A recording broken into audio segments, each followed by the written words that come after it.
Today I'm going to be showing you how to make watercolor texture eggs in Adobe Illustrator and Adobe Photoshop. Before starting this tutorial, I recommend sketching up some egg designs to work from in Illustrator. I've gone for some based on traditional folk eggs.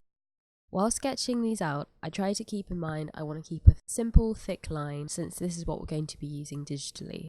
But if you want to create something more complicated, just use a thinner line stroke in Illustrator. Once you've completed your patterns, take a photo and save them onto your computer. To start off with, I'm going to go to File, Lace, and I'm going to start with this sketch here. I'm going to place one on one side for reference off my board, and I'll hold down Alt to copy across the other onto my board to work on top of. Then I'll size it up till it's about this big on my board and press Ctrl 2 to lock it so it doesn't get in the way. So first I'm going to draw around my egg by getting into my circle tool and drawing an oval, judging it by eye. If I wanted, I could play with this point and make it more fat, but I'm going to go with a simple oval. I'll select my pen tool and start drawing out on top of my lines. Not thinking about patterns, but where my line comes across and holding down Shift to keep it horizontal. After I draw one line, I just hold down Alt and drag my line to copy it. I keep going, and when I get to my center line, I find my center point of my oval and align it with the align tools here. If they don't come up, you can just go to Windows Align and they'll appear in this panel. Then I select my circle and line, holding down Shift to select both of them at the same time, and I click here to align them. If they're not aligned, the action looks something like this, but mine's okay, so I'll just undo it. So I've got my dotted lines here, my horizontal, diamonds, horizontal and zigzag. And I'm just going to take all of these and reflect them in this middle line. So to do this, I'm going to select them all, press O, left click on my center line, and then holding down Alt, I'll left click on the opposite point, and that's them reflected along the line. Now I'm going to put these elements in these lines. So to demonstrate, I'll start with a diamond pattern. So I'm going to begin by drawing out my square, which is just the rectangle tool and holding down Shift. Then I'll rotate it by hovering around the corner and then holding down Shift and dragging my left click till 45 degrees. And this gives us a diamond.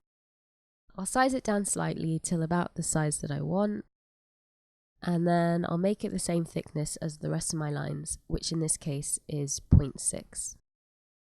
I'll go to stroke and I can change my capping here to make it rounded, but since my line is closed, I just need to click on rounded edges and this will give us a softer diamond.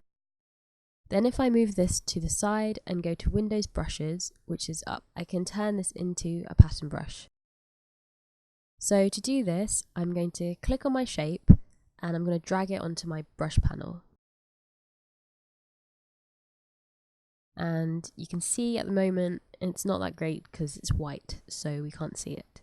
So to make my life easier, I'm going to give it a pink colour.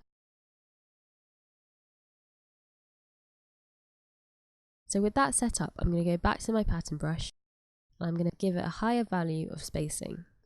So I'll put in a value of 50 for now, and then I'll click OK.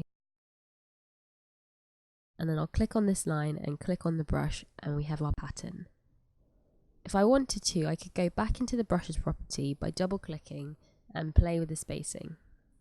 If preview is switched on, you can see the results in your line. So if I give it a high value, the spacing is wide, and a small value, the spacing is closer. Then I'll apply it to my other line. I'll use direct selection tool and now my lines are up properly. On to my next pattern. I've used this alternating pattern of small dot, long dot. So to create this, I'm going to select my pen tool. I'm going to draw out my long line first while holding down Shift. Then I'll copy it across and resize it and then just make sure the line size is the same. Then I'll select round cap. Then I use the same process of selecting my pattern, and if it's not letting you select, then just zoom in a bit. Then I drag it into brushes to change the spacing. Then I'll apply it onto here and this line, and I'll use the direct selection tool to fit them properly onto the egg. I want this flipped along, so I'm going to copy my brush by clicking it and then dragging it onto new pattern. And then I'll enter the new pattern by double clicking and ticking flip across on the flip tool to reflect it. Then I'll apply that brush to my bottom line and I'll change the scale to 60.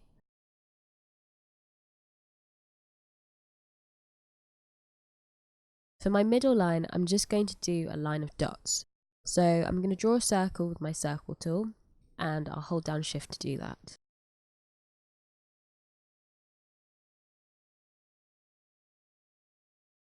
And then I'm going to make it a fill instead of a line, and I'll scale it by using S and Enter, and then when that's done, I'll drag it onto my brushes.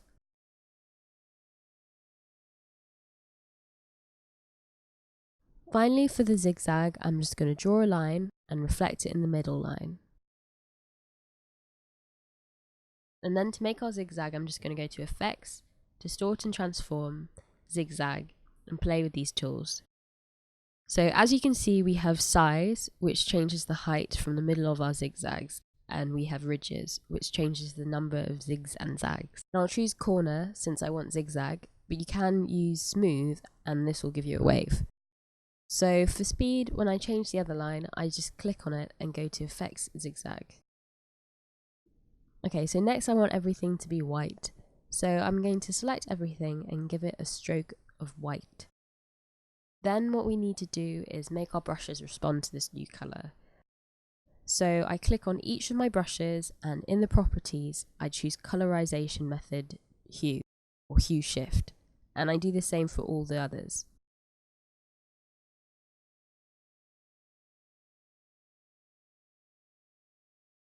So last tip, if you've changed your scale but you're unhappy with the shift and line scale, or you just want to change individual elements, you can click on your line and go to Object, Expand Appearance, and this will separate your elements. So then selecting them all, I can change their stroke to 6, so it's the same as everything else. Now I'm going to give our lines a rougher feel. So I'm going to select all my lines and go to Effect, Distort and Transform, Roughen. And I'm going to click on Preview, and at the moment it looks a bit confusing. So the reason for this is that the sizing at the moment is all relative to our overall shape. So at the moment our shape is roughening by 5% of what it is. But if I go to absolute, the increments are in pixels. So I'm going to zoom in and go back to roughen. And then I'm going to change the detail to 6 and the size to 5 and make sure it's corner. So I'll tweak some of my lines with direct select, and that's my shape done. Okay, so now I'm going to go through my second Easter egg design. The only real difference is that after I've applied my brushes to my lines, I rotate everything by 45 degrees to get this diagonal effect. And then I tweak everything with the direct selection tool. Since I'm using the same techniques of creating lines, applying brushes, and adding distortion, I'll speed up this part of the process. So as you can see, using these tools, the possibilities for design are endless.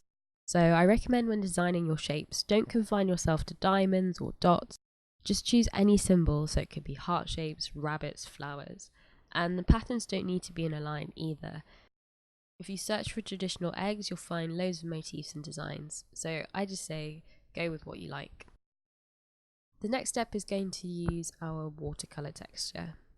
So to find this, I went to freepik.com, so Freepik, and then once on the website, I typed in watercolor. So as you can see, there are numerous resources to choose from. I recommend searching for one which isn't too transparent, because this way your white's going to show up more, but you can always experiment. I've gone for this pink and blue background, so you just hit download, and then when you get your file, it will come as a zip. So on Windows 10, all I needed to do was then double click on the file and select the AI file. And then you'll need to go into Illustrator and delete the text to use the texture, but then you can just save it as a JPEG. So once you've done this, open the file up in Photoshop and copy your pattern in. For this step, I've copied in my lines using Ctrl-C and Ctrl-V for paste and selecting pixels.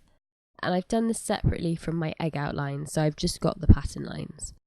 And then I've copied in my egg outline. So I'm going to unlock my background by double clicking and then making a new background and making it white.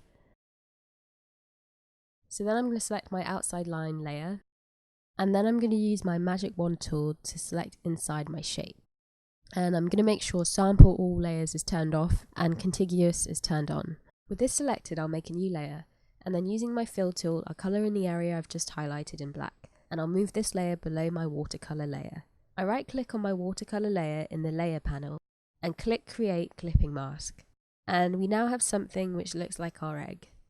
I can then click on my watercolour layer again in the layer panel, and using the move tool, I can move it till I get a section of colour I like. Then I'm going to clip my pattern layer to the egg as well, so now we don't get any overlaps.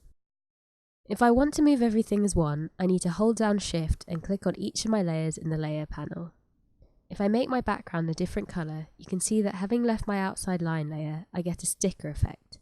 I've decided to show this because it's another way of creating a slightly different egg pattern, but I'm going to delete it in this case.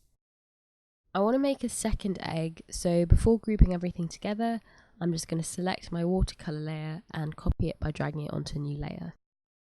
Then I'll move this new layer to the top and just hide it for now. So now I'll select all three of our layers by holding down Shift and hitting Ctrl G to group them all together. So I'll turn my watercolour back on and I'll start my other pattern. So I'll repeat the steps of copying the pattern and outside line separately, and then I'll colour and create new egg shapes on the layers. So I clip my watercolour on top and then my pattern, and I move everything around till I'm happy and I group everything together. So what you decide to do next is up to you. On this occasion, I wanted to make a scattered egg pattern for the background of a card. So I selected my eggs and I copied them around, playing with different colours, positions and angles. I continued these steps until I had a bunch of different eggs scattered around and was happy with the effect. As a tip, in case you're new to Photoshop, shortcut for selecting groups is to make sure your move tool is set to auto select and group. This will allow you to copy eggs just by clicking on the shape and holding Alt without going into all the layers and groups. If you're using this technique though, remember to turn it off when it comes to altering the watercolour background, as auto select when paired with group will ignore the layer and you'll just keep moving the egg. And that's it! I hope you've enjoyed the tutorial.